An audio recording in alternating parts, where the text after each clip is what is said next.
Okay, welcome to HotPOS Unboxed for the Casio SES 2000 cash register.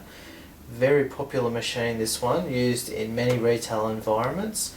Great for general retail shops, fashion shops, convenience stores, anywhere where you'd like a broad range of categories to split up your sales. In this case we have 30 keys. This is of the raised keyboard flavour. Raised keys are very durable. You'll notice the Casio S2000 also has two printers. We have the journal printer and the receipt printer, where it's important for change calculations to be recorded in case there's disputes, or if we need to really check individual button presses for security from management. It's important to have a journal printer. This records every button press that is made on the cash register. Alright, so now we're going to set up the cash register for the first time. Alright, so we've got our Casio SES 2000 cash register out of the box. First thing we need to do is put paper in. To do that, I'm just going to rotate the cash register so you can see the paper cover simply pulls up and forward from the back. We lay that down. We've got two rolls of paper, one for receipt printer, one for journal roll. And here we have our journal take-up spool, which I'll show you in a minute, right here.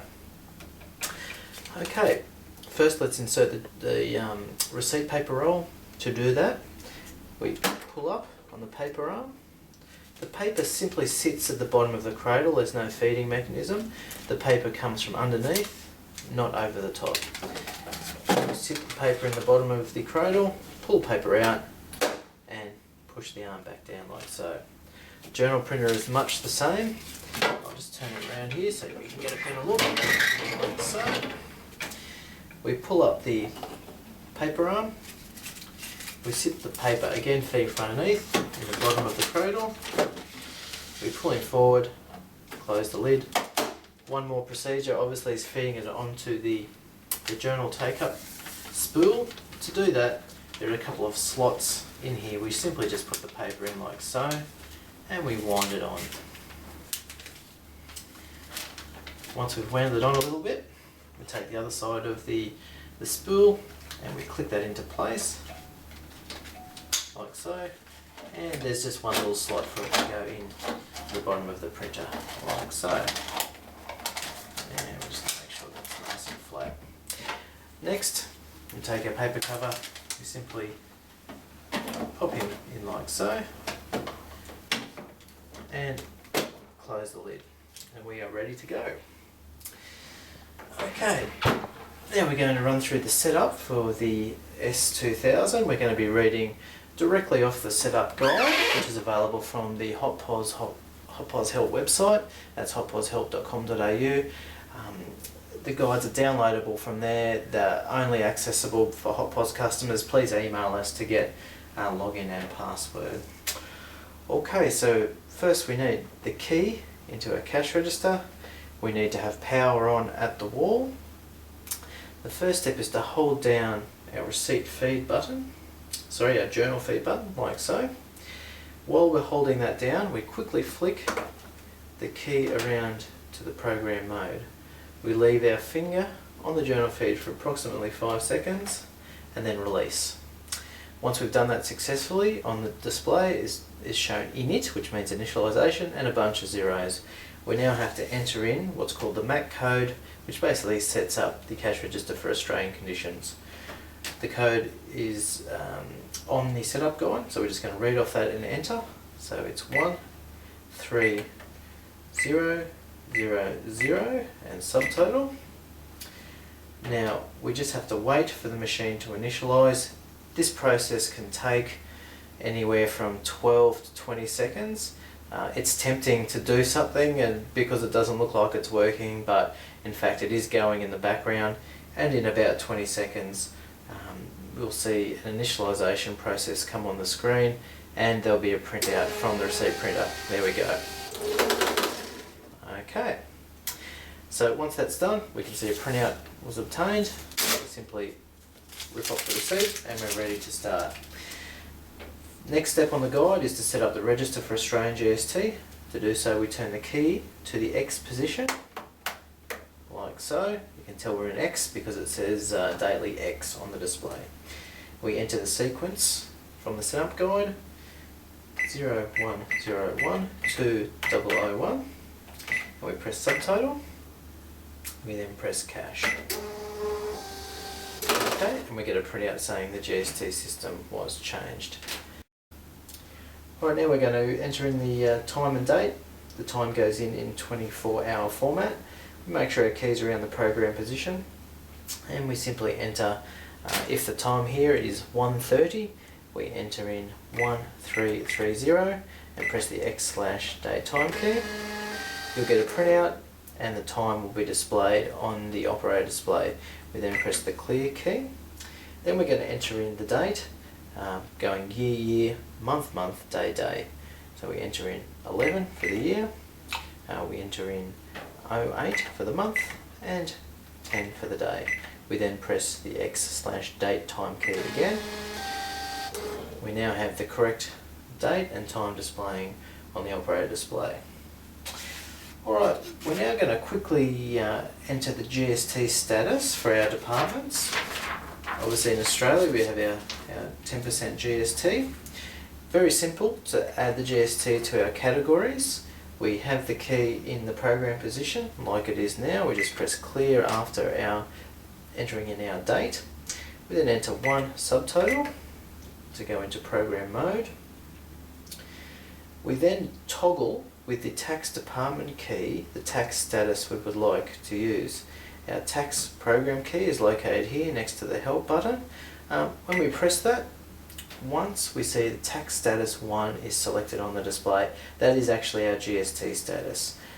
You can toggle between multiple tax statuses, which thankfully we don't have in Australia at the moment. Also, pressing it 5 times will get you to non-taxable. That's used for non-GST departments. So we'll just continue to toggle that back to tax status 1 for GST. We then just press each of our departments that has GST like so. Okay, now in this case we're going to assume tax. Department 30 does not have tax, in fact it's a non-GST department. We just toggle our tax through until it says non-tax on our display. We press Department 30, Department 30 is now a non-tax category. When we've completed all those steps, we simply press subtotal, and that has completed the setup. We can now run through some basic operations on the cash register. We can move our key around to the register position. This is reg mode, is where we do all of our daily transactions. It's called register mode. As a default, the item keys are open prices. So we start by entering a price. In this case our item is $3. You'll notice I entered 300. I did not use the decimal point. We never use decimal points when entering prices. You will get an error if you do that, and you just press clear to finalise. Decimal point is only used for some complex programming. We then press Department 1, like so, and that's put $3 to Department 1. If we have another item, let's say $5 to Department 3, and maybe $15.50 to Department 2, we would enter 1550 Department 2. We can then subtotal if that's the total amount of the items in the sale. $23.50, the subtotal is displayed on the screen. The customer may hand you a $50 note, in which case you enter 5000 and press cash. Cash drawer opens, the receipt is printed, and on our display is shown the $26.50 change to be given to the customer. Now the next thing we're going to cover is some simple error corrections for our till. So if we're making a mistake as we're entering, we just press clear to take the display back to 0. If we begin entering a price, $12, and we realise before we've pressed our department keys that we've entered the wrong amount, we simply press clear, and that will take us back to 0.